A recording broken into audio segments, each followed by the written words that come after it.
예, 반갑습니다. 인사드리겠습니다. 예, 제가 교회 홈페이지를 보니까 2003년도에 교회가 시작됐더라고요. 제가 출석하고 있는 교회는 그 김포에 있는 주님의 보배교회인데 저는 2006년도에 시작했습니다. 그래서 그래서 한 3년 차이 나는데 저희 뭐 조금 차이는 있지만 언덕 교회랑 좀 비슷한 뜻을 가지고 저희도 조금 교회를 시작했는데 저는 처음에 교회를 시작할 때 저희 한 20가정이 시작했거든요. 그 두레 교회에서 분립 개척을 했었는데 20가정이 시작했는데 저는 금방 부흥할 줄 알았어요. 그래가지고 야 우리 교회 빨리 크시면 어떻게 하나 이렇게 이제 고민을 많이 했는데 크시지가 않더라고요. 않고 참 여러 어려움들 저희 교회도 여러 어려움을 겪으면서 지금까지 18년 동안 왔는데 참 교회를 세워간다는 것이 참 쉬운 일이 아니구나. 참 그런 것들을 많이 제가 느끼고 참 언덕교회도 성도님들의 뜻을 가지고 이렇게 교회를 이루고 가시는 것들에 대해서 좀 응원을 하고 싶고 오늘 이제 제가 선택한 본문은 익숙한 본문입니다. 아브라함이 이제 이삭을 바치는 장면인데요. 보통은 이제 이 장면을 이렇게 해석을 많이 하는 것 같아요. 이거는 이제 아브라함의 신앙의 절정이다. 아브라함이 정말 믿음으로 순종하는 이게 이삭 아들을 바치라는 그까지도 순종하는 그 아브라함의 순종의 방점을 찍는. 그래서 아브라함이 잠시 고민했지만 아들을 바치라는 소리를 듣고 밤새 고민했지만 아침 일찍 일어나서 순종하며 나아가는 아브라함의 발걸음 이렇게 많이 해석하는 것 같더라고요. 그래서 어떤 분이 해석할 때에 아마 아브라함이 사라한테 말을 안 했을 거다. 말 안 하고 몰래 이제 아들 데리고 아침에 출발했을 거다. 그래서 사라가 일어나기 전에 아브라함이 아들 데리고 갔을 거다. 이렇게 해석하기도 하더라고요. 저는 이제 읽을 때마다 그런 해석이 맞을까 이런 생각을 좀 많이 했습니다. 제가 성경을 읽을 때에 이게 의문이 갈 때가 있어요. 이게 아니 그 성경 자체가 의문은 가는 건 아니지만 성경에 대한 기존의 해석이 의문이 갈 때에 제가 전 두 가지를 살펴봅니다. 하나는 과연 이 해석이 성경에 일관성이 있는 거냐, 그러니까 다른 본문들하고 일관성이 있는 거냐는 걸 한번 따져보고, 두 번째 이제 따져보는 거는 나의 신앙 경험하고 일치하냐. 뭐 나의 신앙 경험이 기준은 아니겠지만 그래도 신앙의 경험이라는 것은 성경 말씀과 일치할 텐데 두 가지를 좀 많이 보는데요. 제가 이제 여기 아브라함이 본문을 보면서 아브라함이 그렇게 순순한 사람인가, 그러니까 우리 흔히 말하는 순종 잘하는 사람인가 할 때에 아브라함은 그렇게 순종을 쉽게 하는 사람은 아니었던 것 같아요. 우리가 알다시피 앞에 본문들을 보게 되면은 창세기 15장 보게 되면은 그 하나님이 아브라함에게 내가 너의 방패와 상급이다 라고 말하였습니다. 그 앞에 이제 아브라함이 롯의 그 자기 조카 롯을 구해내는 장면이 나오고 300명을 데려가서 조카 롯을 구해냈죠. 그 다음에 하나님이 내가 너의 방패와 상급이다 하니까 아브라함이 하는 이야기가 뭐냐면 하나님 그렇게 말하지 마십시오. 저는 아들도 없습니다.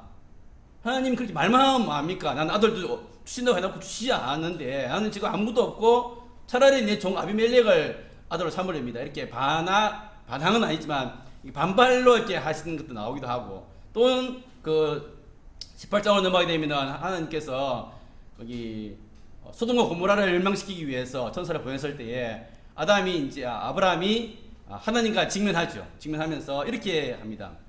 하나님, 아니 성중에 의인도 있을 텐데 의인과 악인을 함께 멸하신 것이 가하십니까? 그게 하나님의 공의입니까? 라고 따지기 시작합니다. 그렇게 해가지고 아브라함이 결국은 50명에서 10명까지 낮추죠. 그게 나옵니다. 그때 보면 아브라함이 결코 순순하지 않고 이렇게 하나님이 어쨌든 자기한테 납득이 안 되는 이야기를 하게 되면 아브라함이 이렇게 그거에서 질문을 하고 이렇게 물었던 사람이지 순수하게 이렇게 했던 사람이 아닙니다. 또 하나님이 아브라함과 관계를 맺은 방식을 보게 됩니다. 하나님은 아브라함을 친구라고 불렀습니다. 그러니까 친구라고 불렀다는 것은 아브라함과 하나님은 이야기를 해가면서 교제를 해온 사람이지 억지로 되지도 않는 이야기를 하면서 너 순종해야 믿음이 있는 거야 라고 하지 않았다는 겁니다. 그렇다면 아브라함과 그 하나님의 평소 관계를 볼 때 이 아브라함이 그냥 아들을 바치라고 하는 것은 굉장히 큰 일인데, 이거는 있을 수 없는 일인데, 그런 엄청난 얘기를 들었을 때 아브라함이 과연 그냥 예 하나님 감사합니다 순종했을까, 아니면 잠시 고민을 했을까? 저는 그러지 않았을 거라 생각을 많이 합니다. 또 저의 경험에서 생각해 보더라도 저도 저도 하나님을 믿고 살아오면서 생각해보게 됩니다. 저도 하나님 앞에서 살아올 때에 하나님이 이게 하나님 뜻일까? 그러니까 내 상식으로 이해할 수 없는 하나님 뜻들이 나한테 요구될 때에는 계속해서 저도 질문을 하고 이야기를 하고 이렇게 하거든요. 그래서 제가 이 본문 보면서 이런 것도 한번 생각해봤어요. 과연 아브라함이 사라랑 상의를 안 했을까? 제가 이제 젊을 때, 청년 때 어떤 선교사로 나가시는 분이 모든 걸 버리고 선교사로 나가겠다고 해서 딱 교회 왔는데 제가 질문했어요. 선교사님 그런 부르심 받았는데 그것을 아내랑도 상의했습니까? 아내도 동의했습니까? 이렇게 물어보니까 선교사 말씀 이야기가 저는 아내랑 상의하지 않습니다. 하나님 부르심 있으면 갑니다. 이렇게 하더라고요. 저는 이제 굉장히 신앙이 좋다고 생각했는데 그때는 제가 결혼을 해보니까 그건 신앙이 안 좋은 거더라고요. 하나님이 그렇게 일하시는 적이 없고 남편에게 서명을 주시면 아내에게도 서명을 주시고 혹시 아내에게 안 주셨으면 기다렸다가 그 동의되면 같이 가는 식이지 그렇게 하지 않더라고요. 제가 이 본문을 보면서 다시 생각했던 것이 아마도 이 엄청난 하나님의 명령을 받았을 때에 아브라함이 먼저 사라랑 상의했을 것 같아요. 사라랑 상의해서 하나님 이런 명령을 주셨대. 우리 어떻게 하지? 그러면 아브라함과 사라가 같이 그 밤 사이에 같이 기도했을 것 같아요. 같이 기도할 때에 그냥 기도한 것이 아니라 하나님 이게 말이 안 되는 겁니다. 이건 있을 수 없는 이야기입니다 하면서 하나님께 따지면서 하나님의 어떤 답을 요구하는 그런 기도를 밤새도록 했을 것 같더라고요. 아마 저는 세 가지 기도를 했을 것 같은 느낌 들었어요. 첫 번째 기도는 하나님 이거는 하나님의 성품과 맞지 않습니다. 하나님은 지금까지 어떤 이방 종교들에서 몰렉을 섬기는 그런 이방 종교가 자녀를 불에 바치는 종교가 있잖아요. 하나님이 제일 싫어했잖아요. 얘기 보시면 하나님이 제일 싫어하는 것이 이방 종교에서 자식을 바치는 것들인데 하나님 이거는 자식을 바치라고 하는 것은 하나님의 성품과 맞지 않습니다. 두 번째, 하나님이 지금까지 나를 인도하시면서 이삭을 통해서 약속의 자녀고요. 이걸 통해서 약속을 성취하신다고 했는데 이삭이 죽으면 어떻게 합니까? 약속의 자녀인데 하나님이 지금까지 이스마엘도 아니다. 반드시 사라를 통해서 난 이삭을 통해서 산다고 했는데 여기서 죽어버리면 어떻게 합니까? 하나님 이건 당신의 약속과 일치되지 않습니다. 세 번째, 하나님 내가 지금까지 하나님 잘 섬겨왔는데 도대체 이게 뭡니까? 이겁니까? 하면서 따졌겠죠. 아마 이런 세 가지를 가지고 기도했을 것 같은데 그래서 아브라함이 사라랑 손을 잡고 같이 세 가지를 가지고 밤새 기도했을 것 같고 하나님이 아브라함의 응답을 주셨을 거라고 저는 믿습니다. 그러니까 뭔가 그 응답이라는 것이 하나님이 완벽하지는 않다 하더라도 그래도 아브라함이 이해할 만한 납득할 만한 응답을 받고 아브라함이 출발하지 않았을까. 그 응답이 뭐냐면은 히브리서 11장에 나오는 그 본문을 보시면 11장 14절입니까? 여기 보시면 이렇게 나오죠. 아브라함이 이삭을 바칠 때에 죽은 자 가운데서 다시 살리실 것이다. 히브리서에 나오는 그 말씀의 본문이 아브라함이 저 뒤에 깨달은 말씀이 아니라 바로 이 밤에 기도하는 가운데서 하나님이 사라와 함께 기도할 때 하나님께서 모든 걸 다 설명할 수 없지만 그렇지만 하나님께서 이삭을 내가 바치러 가지만 그것은 다시 살릴 수도 있다. 다시 살릴수라도 난 반드시 이삭을 통해서 이렇게 인도하실 것이다. 즉 하나님이 아브라함이 아까 세 가지 질문에 대해서 나는 이방 종교와 같이 네 말대로 자식을 바치라는 것을 기뻐하는 하나님이 아니다. 그래서 반드시 이삭을 통해서 역사한다. 지금까지 이걸 통해서 이삭이 죽더라 하더라도 다시 살리시기까지 해서라도 역사할 거다. 그다음에 너와 함께 해주는 이 시험이라는 것이 너를 멸망시키고자 하는 것이 아니고 이것은 너의 어떤 하나님 다른 뜻이 있다. 그래서 아브라함이 완벽하게 이해하지 못하겠죠. 이해하지 못했다 할지라도 뭔가 하나님으로부터 응답을 받은 거죠. 하나님이 뭔가 뜻이 있는 것이고 이것은 지금까지 내가 경험했던 하나님과 불일치한 것이 아니라 일치되는 하나님, 뭔가 연결되는 하나님의 그 역사인 것이고 뭔가 하나님의 뜻이 있는 것이고 하나님의 크신 권능이기 때문에 반드시 이삭을 통한 그 역사를 이어가되 뭔가 있을 것이다. 어떤 그런 걸 가지고 그 뭔가의 응답을 가지고 이제 아브라함이 출발했을 것이다. 아마 불안하겠지만 사라도 보내주면서 집에서 기도하고 아브라함이 데리고 같이 출발했을 거라고 생각합니다. 여기까지가 이제 오늘 본문에 제가 해석하는 전제입니다. 이 전제하에서 오늘 저는 두 가지 질문을 던져보려고 합니다. 첫 번째 질문은 뭐냐면은 그럼 도대체 이 시험이 아브라함에게 주는 의미는 뭐냐? 아브라함에게 어떤 의미가 있는 것이냐? 하나님이 아브라함에게 이걸 주셨을까? 그래서 첫 번째 제 질문이고, 두 번째 질문은 이 시험이 이삭에게는 어떤 의미가 있는 것인가라는 질문을 두 가지를 이제 생각해 보려고 하는데요.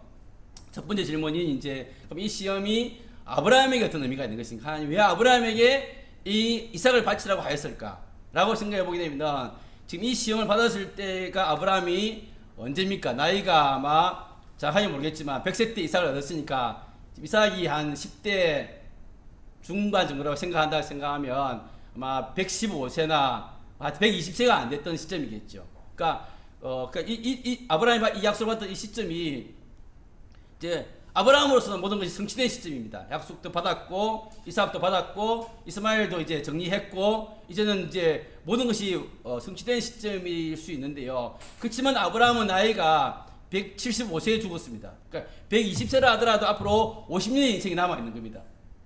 그러니까 우리가 인생을 살아오면서 어떤 시즌까지 살다 보면 이제 할 만큼 했다 라고 생각한 나이가 오겠죠. 뭐 정년 퇴임일 수도 있고 할 수도 있겠지만, 그러나 우리 인생은 하나님 앞에 갈 때까지 끝이 아니라는 겁니다.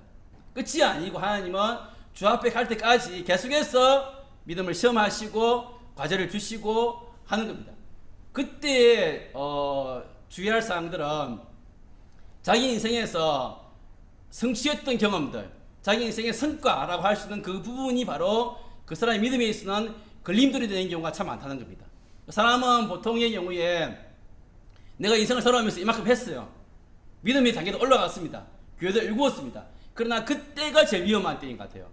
왜냐하면 하나님께서는 자기 자신 속에서 하나님과의 관계 속에서 겸손하게 주 앞에 나오기를 원하고 하나님 앞에 무릎 꿇는 자를 원하시는데, 사람이 어떤 것이 나이가 들고 재산도 조금 있고 뭐 지위도 좀 올라갔고 믿음도 오르고 이렇게 하다 보면은 자기가 이룬 그 성취 자체에 자기가 그 면목을 되어 가지고 하나님 앞에서 정말 어린아이로 서야 되는데, 자기가 나이가 많으나 나이가 적으나 자기가 목사든지 평신도든지 아니면 자기가 어떤 관계가 없이 항상 하나님 앞에서 어린아이로 서야 되고 배운 자로 서야 됩니다.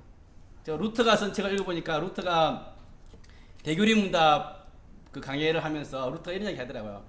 자기는 그 루터면 종교개혁의 아버지지만 자기는 하나님 말씀에 설 때마다 항상 학생으로 쓴다.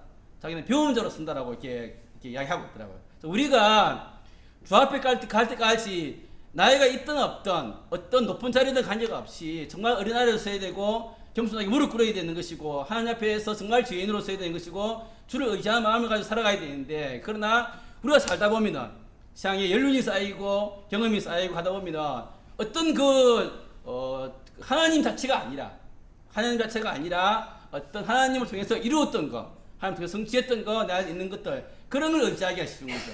아브라함에게는 그것이 이삭인 겁니다.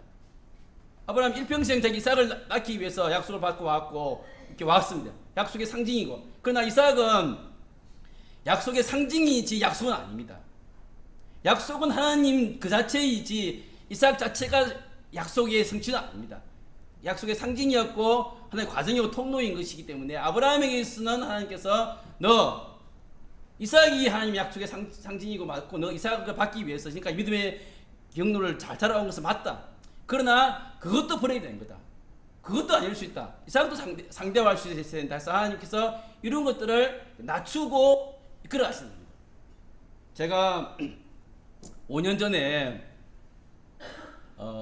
이제 암 선고를 받았어요. 위암 선고를 받았는데 그때가 이제 제가 50대 좀 초중반 그 점인데, 제가 이제 막내를 대학을 보내고 그러니까 좀 자녀 교육에 있어서 상당히 좀 대학을 보냈다는 것은 좀 자유로워진 거잖아요. 막내까지 대학을 보내고 지금부터 내가 한 정년까지 한 10년 정도 인생이 남아 있는데 10년 정도는 내가 하나님 앞에서 참 나를 드리고 싶다. 하나님 참 지금까지도 제가 주 앞에 살아간다고 했지만 그래도 참 가정도 돌봐야 되고 여러 가지 일이 많은데, 지금 이제 자녀가 대학을 가고 지금 남은 한 10년은 제가 하나님 앞에서 참 나를 드리고 싶습니다. 정말 마음껏 쓰고 이렇게 기도를 할 점이었는데 하나님이 저한테 딱 암을 주신 겁니다. 그래서 제가 이제 입원을 해가지고 이렇게 수술을 받고 하여튼 항암을 하고 이렇게 하면서 제가 하나님, 내가 하나님 앞에 뭘 달라고 한 것도 아니고 하나님 앞에서 내가 이렇게 뭐 이렇게 한 건 하나님 앞에서 나를 좀 더 드리고 싶고 더 잘 살고 싶더라고 이야기했는데 하나님이 그럼 저를 갖다가 상을 주셔도 되는데 꼭 이렇게 안 하셔도 되는데 그리고 벌은 아니겠지만 하나님 왜 나에게 이걸 주십니까? 라고 이제 제가 기도를 할 때에 하나님이 저한테 주시는 말씀은 그거였어요. 왜 너는 암에 걸리면 안 되는 거냐? 너는 나 앞에서 아무것도 아니다. 사람은 누구나 다 질병에 걸린다. 누구나 걸린 것이고 물론 50대 초에 걸린 사람이 많지 않다 하더라도 그래도 너도 너보다 더 심한 사람도 있는 것이고 그런 것이고 너는 그냥 나 앞에서 그냥 하고 너가 꼭 나를 위해서 일을 안 해도 된다. 참 서운한 말씀이지만 또 하나님 말씀이더라고요. 그래서 또 하나님은 그 어떤 그 귀하죠. 귀한 뜻이죠. 귀한 뜻이지만 그러나 그것도 하나님 앞에서는 아무것도 아닐 수 있고 그냥 그 하나님 앞에서 그냥 나는 한 사람으로 서는 겁니다. 어떤 것을 성취하거나 어떤 것을 이렇게 성경적으로 서지만 그러나 본질적으로는 한 사람으로 서는 겁니다. 그래서 하나님은 항상 우리에게 아브라함에게 이삭을 바치라고 하는 것처럼 하시는 것이 있거든요. 그래서 한국 교회를 보시면 유명한 목사님이신데 아주 성취를 많이 했지만 그러나 걸려 넘어지신 분들도 굉장히 많습니다. 그 목사님만 그렇겠습니까? 그 목사님은 티가 날 뿐이지만 사실은 어떤 나이가 들다 보면은 경직된 사람 많죠. 경직되는 부분들이 그 사람이 그게 그 사람의 성취인 겁니다. 그렇지만 그것이 그 사람에게서 기준이 되어버리는 것이고 우리 언덕교회 같이 이런 어떤 교회를 이루어간다 하더라도 언덕교회가 20몇 년 오면서 이런 성취가 있겠죠. 때로는 그게 또 걸림돌이 되는 경우도 있습니다. 그러니까 개인도 그렇지만 교회도 그렇고 항상 우리가 개인도 교회도 하나님 앞에서 그냥 원점으로 서야 되는 겁니다.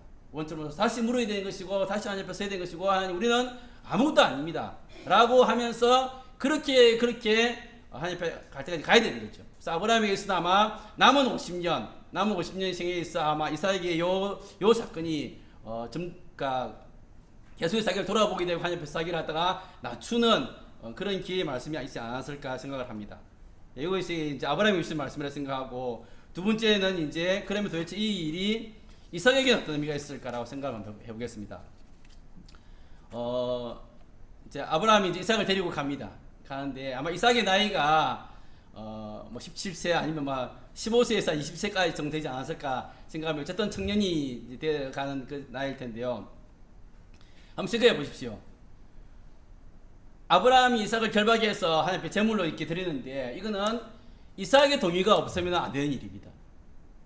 아브라함이 힘이 세겠습니까? 이삭이 힘이 세겠습니까?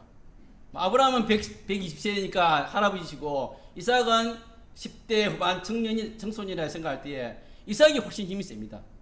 이삭이 동의가 안 되면 할 수가 없는, 그러니까 이삭이 스스로 결박되지 않냐면 있을 수 없는 일이 요 일인 겁니다. 그럼 그 전에 아브라함하고 이삭하고 많은 이야기가 있을 겁니다. 성경에서는 한 구절만 기록되어 있죠. 한 구절은 뭡니까? 아버지, 불과 그 칼은 나무는 있는데 재물은 어디 갔습니까? 라고 하니까 아브라함이 이제 하나님이 준비하실 것이다. 그게 이삭에게 납득이 됐겠습니까? 성경에서는 그 구절만 기록해 놓여 있지만 그 이후에 굉장히 많은 대화가 있었겠죠. 계속 아버지 어디 있어? 양 올라갔습니다. 양은 어디 있냐고. 왜 없어요? 그 아브라함이 너가 양이다. 너를 제물 바치라고 그런다. 그럼 이삭이 당연히 반발하겠죠. 도대체 아버지 그게 말이 되냐고. 아버지 말이 된다고 생각하냐고. 이렇게 아버지랑 이삭이 굉장히 많은 대화를 했을 것 같습니다. 그렇게 해서 이삭이 설득이 됐기 때문에 제물이 된 겁니다. 그러면 어떤 이야기가 오갔겠습니까? 아브라함이 이야기했을 겁니다. 이삭아 잘 들어봐라. 하나님 아빠가 갈대아 우르에 있을 때 하나님 나를 불러내셨어. 그때 하나님이 복의 근원이 된다고 말씀하셨어. 그 다음에 와가지고 이 땅에 가나안 땅에 들어왔고 가나안 땅에서 애굽에 내려갔다가 하면서 아브라함의 굉장히 많은 이야기 스토리를 이삭한테 충분히 하면서 이런 일은 하나님이야. 어제 밤에도 내가 엄마랑 같이 기도하면서 하나님 그 말씀 앞에서 고민을 많이 했는데 하나님이 이런 말씀을 주신 거야. 이렇게 이삭에게 굉장히 구구절절 설명했을 겁니다. 그 이야기는 이삭이 처음 듣는 이야기는 아니겠죠. 이삭이 아브라함과 상마에 가면서 수없이 들었던 이야기일 겁니다. 아브라함이 밤마다 이삭을 앉혀놓고 가정 예배를 드리거나 이렇게 하면서 재단을 쌓으면서 가정 내에서 하나님이 나를 어떻게 훈련했었는지 갈대아우로 해가지고 하란으로 왔다가 하나님 아브라함이 겪었던 여러 수많은 그 경험들을 이야기 많이 했을 겁니다. 아마 이삭이 외우기도 했을 겁니다. 다 아는 이야기입니다. 그렇지만 그 전까지는 아버지 이야기를 들었지만 그냥 이야기입니다.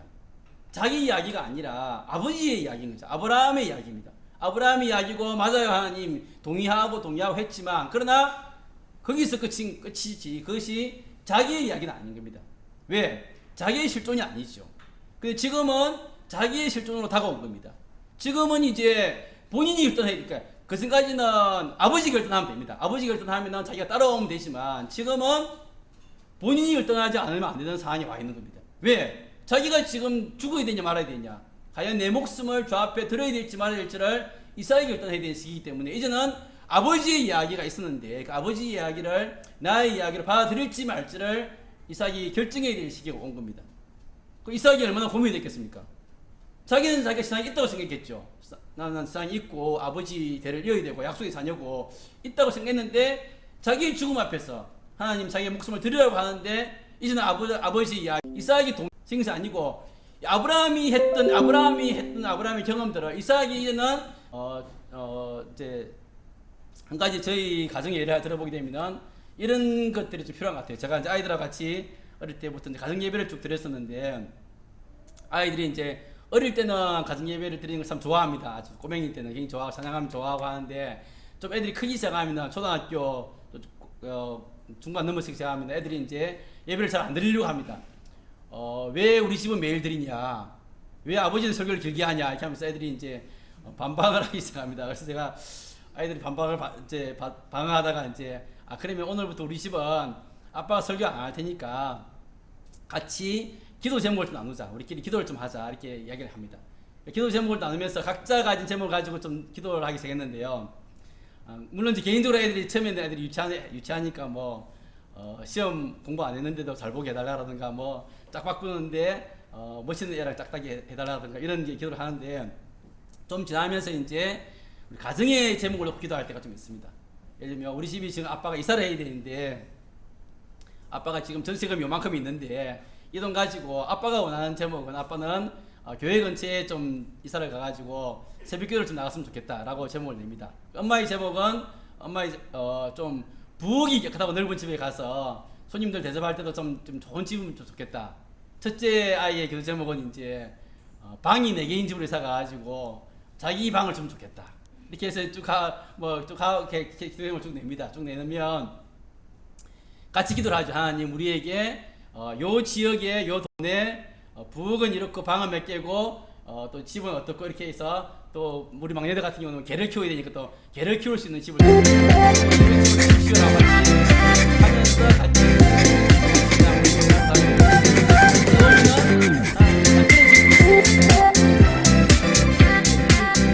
그러면 아이들 느낌이 언덕교회는 목사님이 헌금에 대한 설교를 하지 않고 보통 교회에서는 목사님 설교들이 많이 있는데 저희 교회는 그런 것이 경험하기 시작하면 애들이 조금 더 이렇게 자기의 제목을 놓고 조금 더 기도하기 시작하고 그러면서 기도 제목을 넓혀갈 수가 있죠. 또 누가 우리 할아버지 누가 친척이 아프신데 기도할 수 있고 교인들을 위해서 기도할 수 있고 이렇게 하면서 아이들 하여금 제가 좀 많이 노력했던 것들은 아이들 하여금 어쨌든 간에 하나님은 기도에 응답하시는 분이시다. 응답하시고 우리가 우리의 제목을 가지고 나아갈 수가 있고 하나님께서 하신다는 것들을 좀 가정 예배를 통해서 함께 기도하고 통하고 가정에서 기도 제목을 내몰 통해서 함께 서로의 제목을 이렇게 하면서 이렇게 쌓아가는 그런 것들을 저는 많이 했었는데 어쨌든 그런 것들이 작은 실천이 될 수 있겠죠. 작은 실천이 될 수 있을 것이고 그렇지만 이제 가정부로 아이를 키우다 보면은 그 잘 안 되는 집도 있을 겁니다. 잘 안 되는 집도 있을 것이고 열심히 키우고 시장을 하려고 했는데 사춘기를 쌓으면서 아빠 하나님 도무지 안 믿어져 라고 하거나 아니면 아빠는 언덕교회 나가셔요. 저는 옆에 있는 사랑의 교회 나가야 되겠어요. 라고 이렇게 큰 교회 이렇게 할 수도 있겠고 그 신앙에서 누가 안 따라올 수도 있고 있을 수가 있는데 그럴 때라도 저는 하나님 앞에서 우리가 버리지 말아야 될 소망은 뭐냐면 하나님이 이 아브라함과 이삭의 이 경험을 주듯이 하나님이 나와 내 자녀가 함께 손을 잡고 기도할 수 있는 그런 기회들을 반드시 주신다. 달라고 기도해야 되는 것이고, 하나님 우리 아이가 자기의 실존, 그러니까 믿음의 전통은 있죠. 어렸을 때 배웠던 거 있기 때문에 하나님 아버지 이 아이가 자기의 십조를 넣고 스스로 하나님 앞에 나아가서 기도할 수 있는 그런 기회를 주십시오. 아니, 우리 가정이 함께 제목을 주십시오 라고 함께 나아가면서 하나님께서 반드시 이런 기회를 주신다는 것들을 믿고 기도하면서 소망을 놓지 않고 나아갔으면 좋겠습니다. 그래서 작은 실천들을 우리가 해나가지만 동시에 그 한계도 있기 때문에 그 뛰어넘는 기도들을 해야 되는 것이 아닌가 생각이 들고요. 마지막으로 좀 교회에 적용을 좀 한다 그러면은 사실은 교회도 이 교회가 시작될 때에 아마 시작하는 멤버들이 어떤 하나님 앞에서 어떤 부르심을 가지고 시작했을 거라고 생각합니다. 시작했고 또 하나님 응답이 있었을 겁니다. 그렇지만 10년, 20년이 지나면서 또 다음 세대가 있을 거 아닙니까? 청년 세대가 있을 것이고 다음 세대가 있을 것이고 새로 오신 분도 있을 것이고 그분들 같은 경우는 그 경험을 갖고 있지 않죠. 그 경험을 갖고 있지 않습니다. 그러면 어떻게 해야 됩니까? 그러니까 교회 자체적으로도 계속해서 옛날에 그렇게 시작했지만 지금도 그런 경험들을 갖기 위한 노력들이 필요하다고 생각합니다. 그것은 교회 역사를 정리하는 것도 필요하겠지만 지금 교회에 있는 문제들, 지금 교회가 닥치는 어려움들, 교회들의 문제들, 교회가 가질 숙제라든가 있으면 그 첫 세대가 같이 하나님 앞에서 어떤 제목을 붙들고 기도하고 하나님 응답을 받고 그렇게 왔듯이 또 지금은 지금의 문제를 가지고 같이 기도해 나가면서 같이 해 나가지 않으면은 그 위시대가 했던 것들을 하나의 전통으로 남고 부담으로만 남고 그것이 짐이 될 수도 있는 거거든요. 그래서 교회는 다시 온 밑바닥에서 다시 지금의 문제를 가지고 같이 기도하고 같이 붙들고 하고 하나님 응답을 구하고 하나님이 작더라도 지금 주시는 응답들을 붙들고 나아가는 그런 것들이 나가야 될 것 같아요. 그래서 이것이 우리가 일평생 개인이나 가정도 숙제인 것이고 교회도 숙제인 것이고 우리가 이것이 어느 한순간 해결했다고 해서 다 해결된 것이 아니라 계속해서 반복해야 되는 것이고 또 해야 되는 것이고 또 하는 것으로 우리에게 주어지는 것 같습니다. 그래서 오늘 우리에게 이 주어진 오늘 아브라함과 이삭의 이런 어떤 경험을 우리 같이 좀 묵상하면서 하나님이 우리 가정에 또 우리 교회에 하나님이 어떻게 대를 이어 가시는지 어떻게 그 믿음을 전승해 가시는지 역사해 가시는지 그런 부분들을 같이 생각을 좀 많이 해봤으면 좋을 것 같습니다. 예, 제가 기도하겠습니다. 하나님 아버지 감사합니다. 주께서 아브라함의 하나님이시지만 동시에 이삭의 하나님도 되셨던 것처럼 아버지 하나님 오늘 저희가 믿음으로 살아가면서 우리 조상들이 믿었던 그 믿음들 선배들이 믿었던 그 믿음들을 우리 시대가 또 이어나가며 또 다음 세대에게 물려주기를 간절히 소망하옵니다. 아버지께서는 영원전부터 계시는 분이시오니 요한의 인생들을 이끌어 가시면서 그 세대마다 약속을 주시옵시고 또 믿음의 선배들의 약속을 이어받게 하시옵시고 이끌어 가시는 분이심을 믿사오니 아버지 하나님 오늘도 주신 말씀들이 저희 가정에 또 저희 교회에 적용되도록 도우시사 정말 믿음의 귀한 소동들이 계속해서 설레갈 수 있도록 항상 함께하여 주시옵소서. 예수님 이름으로 기도합니다. 아멘.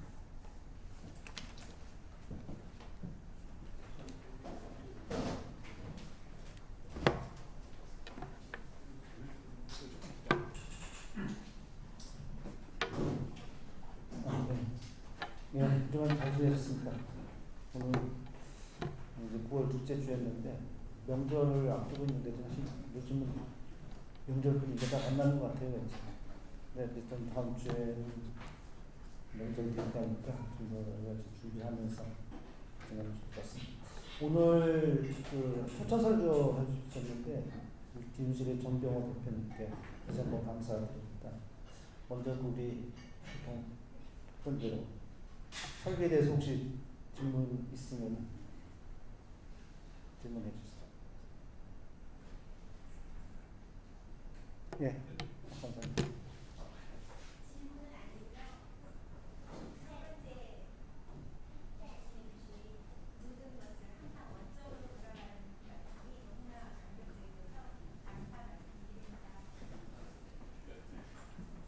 네. 질문은 아니고 일단 의견 주시면 혹시 제고 계시나요? 예.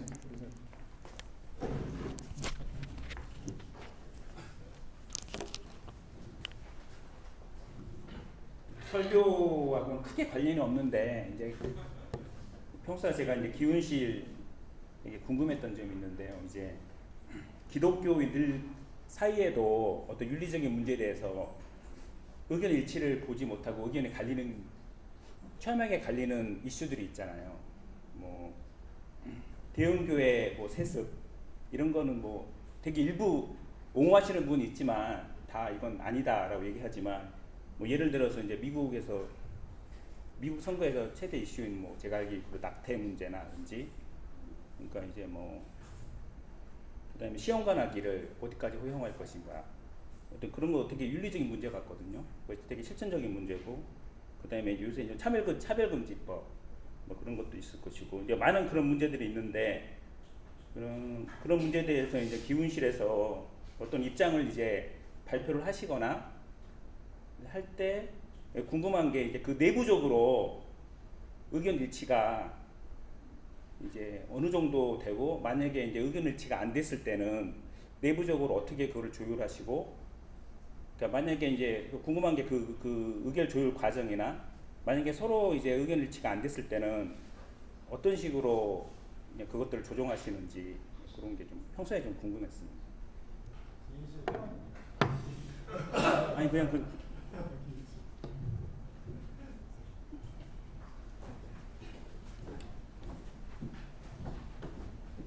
네, 감사합니다.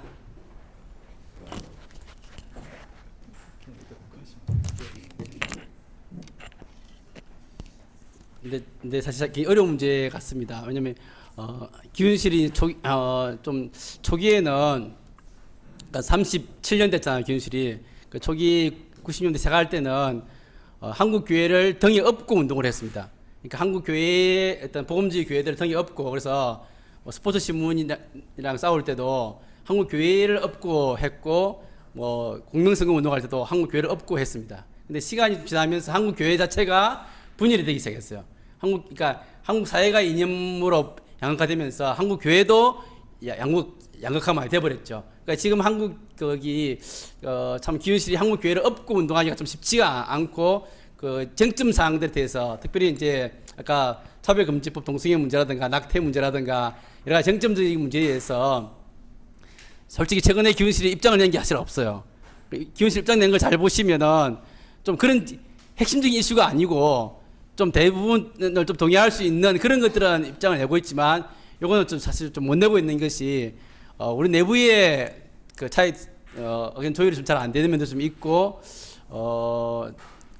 한국교회 전체적으로도 같이 의견을 조율하기 쉽지 않은 문제가 있어가지고 잘 못 내고 있는 한계들이 좀 부딪혀 있는 상황입니다. 그래서 제일 고민이기도 합니다. 고민이기도 한데, 어쨌든 그런 부분들은 지금 하려고 하는 것들은, 그래서 입장을 딱 내는 것도 좋지만 가급적이면 그거에 대해서 다양한 입장들을 가진 사람들을 같이 초청해서 대화 모임 같은 걸 좀 만들어서 서로 이제 교회 내에서 의견은 다르지만 그러나 그리스도 안에서 한 형제이고 한 교회라는 것들을 같이 좀 고백하는 그런 식의 그 민감한 이슈에 대해서는 그렇게 좀 하려고 좀 고민하고 있는 그런 상황입니다.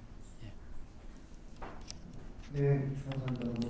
설교 직접 관련된 부분이 아니라면 연극계에서는 사실 초청 설교를 하면은 오신 분들께 이제 관련되는 단체라든지 뭐 하는 활동과 관련해서 질문할 때가 있습니다.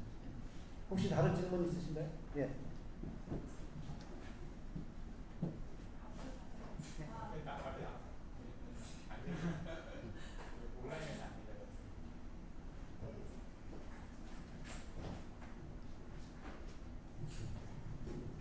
안녕하세요. 말씀 감사합니다. 네, 말씀 감사합니다. 아까 그 말씀 중에 이사를 앞두시고 이렇게 기도 제목을 가족들이 다 나눴다는 말씀 하셨는데요.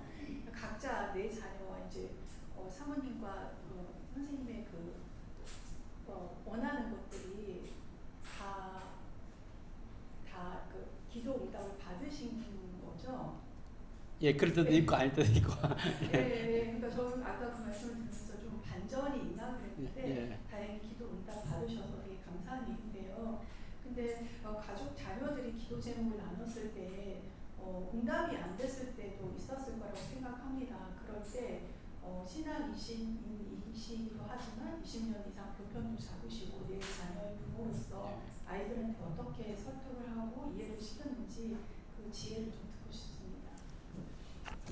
예, 당연히 이제 우리가 개인들도 이제 기도하면 응답이 바로 되는 때도 있지만 안 되는 때도 참 많이 있지 않겠습니까? 그러니까 아이들도 하나님이 이제 그런 건 있지 않겠습니까? 하나님 보통 보면 이제 초신자들의 기도 제목은 잘 들어주시잖아요. 그래서 그 믿음을 형성해 가야 되니까 초신자들은 잘 들어주시고 좀 믿음이 좀 자라면 하나님이 좀 잘 안 들어주시면서 오히려 또 다른 걸 배우게 하시는 것처럼 이제 기도가 잘 응답될 때도 있고 바로바로 안 될 때도 있는데 자녀들하고는 이제 응답이 잘 되면 이제 바로 하나님 역사하지 않느냐라고 말하지만 또 잘 안 이루어질 때 같은 경우는 하나님 우리한테 기다리라고 하실 때도 있다. 또 아니면은 하나님은 또 우리에게 더 좋은 걸 주시기 위해서 지금은 이걸 안 주실 때도 있다. 이런 것들을 이제 나누거든요. 나누는데 그게 특별히 비결이 있는 것은 아니고 결국은 이제 가정의 문제는 자녀가의 문제는 결국은 그 신뢰의 문제거든요. 그러니까 어떤 그러니까 어떤 평소의 가정의 다른 분위기 속에서 아이들 소통이 잘 안 되거나 좀 그런 가운데서 신앙 교육만을 위해서 가정 예배를 드리거나 기도를 하다 보면은 이것이 좀 이렇게 겉돌거나 좀 괴리감을 줄 수가 있는 상황인데 평소에 이제 애들하고 좀 소통을 이렇게 마음을 터놓고 이야기를 좀 하거나 좀 이야기 잘 들어주는 상황에서 이런 것들이 같이 이루어져야만이 된다고 보거든요. 그래서 그러니까 아빠가 많은 걸 좀 내려놓아야 되는 것이고 또 사실은 아이들의 이야기에 귀를 기울여 주야 되는 것이고 함께 또 대화를 많이 하거나 그런 것이 전제가 돼야만이 같이 이루어지는 것 같습니다. 네, 예, 목사님. 잠깐 나가서 예. 네, 기훈 씨 이제 30년 넘게 해 오시면서 오늘 설교 말씀 비춰봤을 때 어떤 것들을 전승하고 어떤 것들을 이렇게 소위 말해서 받을 건 전승할 건 어떤 거였고 어떤 걸 저희가 예를 들면 버린다는 표현은 그렇지만 그럼 어떤 걸 수정해서 가셨는지도 궁금하고요. 그리고 어떻게 보면 정병호 대표님은 선배 세대라고 볼 수 있잖아요. 그렇잖아요. 기훈 씨에 대해서. 그러면 후배 세대에 대한 양성이나 이런 것들 어떻게 하고 계신지 궁금하고 개인적으로. 두 번째는 지금 하고 계신 일 궁금한데 지금 고등학교 1학년 대상으로 지도를 하시는 그런 대한학교를 지금 거기서 교사 섬기고 있는 것 같은데 요즘 고등학교 1학년들이 가장 하고 싶은 일은 무엇인지 직업이 무엇인지 궁금하기도 하고 요즘 아이들이 어떻게 어떤 생각을 하고 있는지 궁금합니다. 예. 기훈 씨는 이제 87년도에 시작됐으니까 그때 손봉호 교수님이 시작할 때 저는 대학교 4학년이었습니다. 그때 제가 같이 같이 이제 한 세대가 흘른 거죠. 그러니까 한 세대 흘러가 제가 대표가 됐는데 제가 대표를 맡으니까 기훈 씨의 전통이 참 부담스럽더라고요. 그러니까 손봉호라는 그 존재가 상당히 부담스러운 존재입니다. 물론 당연히 손 장로님이 관여하지 않아요. 관여하지 않고 맡기지고 있지만 그러나 그 존재가 있다는 것은 굉장히 좀 부담스러웠고 제가 이제 기훈실을 맡아 보니까 제 느낌은 그거였어요. 기훈실이 명망가 집안, 예를 들면 경주채 씨 같은 아주 멋진 그 명망가 집안이지만 들어가 보니까 집은 날아갔어요. 그러니까 아주 멋진 기와집이지만 비도 새고 뭐 아주 옛날 구조고 또 곳간은 비어 있고. 그러니까 30년의 시간이 흐르면서 한국 교회의 신뢰를 받는 조직으로서의 명성은 남아 있지만 또 그 선배들 업적은 있지만 들어가 보니까 지금 세대랑 잘 안 맞기도 하고 그러니까 고쳐야 될 게 많더라는 겁니다. 집도 젊은 세대가 살려고 하면은 옛날 부엌이면 안 되고 입식 부엌으로 만들어야 되는 것이고 마루도 좌식으로 하면 안 되고 식탁을 놓고 이렇게 해야만 젊은 세대가 모일 수 있는 거잖아요. 그러니까 옛날에 그런 젊은 그러니까 정신은 이어받아야 되는 거지만 선배들이 해왔던 것 중에서 좀 이렇게 고쳐야 될 건 많이 있더라고요. 그래서 그런 부분들을 좀 고쳐 나가면서 지금 세대가 하고 있는 고민들을 이제 이렇게 새로 끌어들여서 의제하는 것이 저희 과제였고 저희 지금의 제일 큰 과제는 그러면 지금의 20대, 30대들이 어떻게 기훈실에 참여하고 청년의 의도를 커갈 것인가 하는 것이 제일 저희 고민입니다. 그래서 좀 가급적이면은 지금 청년들이 하고 있는 고민들을 끌고 와서 그 세대들이 그들의 고민을 가지고 운동을 만들어보는 경험들을 하는 걸 도와주도록 해서 저희 세대가 보기에는 좀 마음에 안 들거나 약해 보이다 하더라도 그렇게 좀 하려고 노력을 좀 많이 좀 하고 있는 중입니다. 그건 참 기훈실뿐 아니라 전 한국 교회의 고민일 거라 좀 생각을 하는데요. 저는 청년 세대가 신앙이 없다 생각하지는 않거든요. 남들은 신앙이 있고 저희 자녀들은 모두 있지만 그러나 시대가 너무 다른 겁니다. 부모 세대가 겪어왔던 시대가 너무 다르기 때문에 그 불일치하게 보이는 부분이 많이 있는데 그런 것들을 이제 어떻게 선배 세대가 관여하지 않고 일할 수 있는 여건을 만들어주면서 스스로 주체가 돼서 뭔가 일을 만들어 보도록 하는 것이 좀 중요하지 않느냐 이런 생각을 하고 있고, 제가 하고 있는 오디세이 학교가 이제 특별한 학교인데 덴마크에 가게 되면 애프터스쿨레라고 그 중3 마치고 고1 올라가는 그 시기에 1년짜리 대안학교가 있습니다. 그래서 덴마크 같은 사회는 이제 그러니까 중학교까지 마치고 고등학교 안 가는 사람도 많이 있거든요.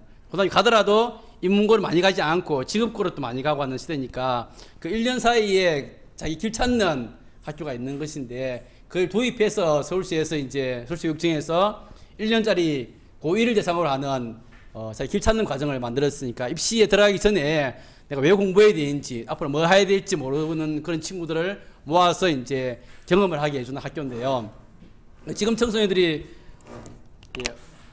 제일 어떤 진로를 많이, 그런 건 잘 모르겠고, 저희 학교가 주로 진로를 생각할 때 하는 거는 직접적으로 뭘 하자는 걸 주는 것도 있지만 조금 자존감을 높여주거나 성취감을 주거나 자신감을 주는 것들을 많이 합니다. 그래서 아이들 같은 경우는 저는 구체적으로 뭘 그 고1 나이 때 뭐가 돼야 되겠다라고 생각하는 것도 중요하겠지만 그거는 바뀔 수 있기 때문에 그 시기에 중요한 것들은 제가 제작해진 것이 자존감인 것 같아요. 아이들이 중3까지 살아오면서 우리나라가 성적 위주로 오다 보니까 잠재력은 있고 가능성 다 있는데 그걸 가지고 애들이 이제 펼칠 수 있는 기회가 없고 자신감이 없고 두렵고 질문하지 않고 틀릴까 봐서 실수할까 봐서 그런 것들에 있어서 저희는 이제 여기는 틀려도 된다, 실수해야 된다, 말해야 된다, 그렇게 해서 그 사람이 있는 그대로 드러나게 해주고 좀 이렇게 스스로가 뭔가 프로젝트 같은 걸 해서 만들어가게 해보고 작은 것이라도 발표하게 해보게 하고 드러나게 해주고 하는 그런 걸 통해서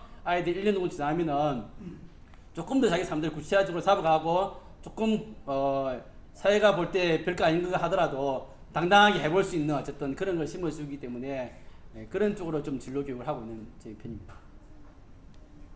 네, 감사합니다. 오늘 좀 질문이 예전보다 조금 많았던 것 같은데 이 정도로 할게요. 예, 감사합니다.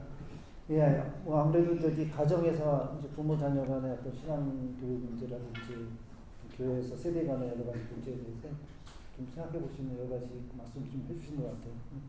기회가 되는데 또 이제 같이 상담 나눠주시면 좋을 것 같습니다. 예, 오늘 감사드리고요. 오늘 방문하신 분이 계시네요. 배상필 집사님 통해서 교회 예배 참석을 하셨다고 하는데 최현철님 잠깐 일어나시면 박수로 환영. 감사합니다. 예, 오늘 예배 끝나고 바로 이제 구역 모임이 있습니다. 그래서 오늘은 아마 각 구역별로 그 외부에서 좀 시간들을 가질 수 있는 그런 시간으로 완성되어 있으니까 좋은 모임 가지시기 바라고요. 그리고 오늘 3시에 2024년 건강한 작은교회 연합 포럼이 있다고 합니다. 주제가 탈교회 시대 교회의 역할 이렇게 되어 있는데 아마 부천 예인교회에서 한 것 같은데 유튜브로 중계가 되니까 관심 가진 분은 들어가서 참여하셔도 좋을 것 같습니다.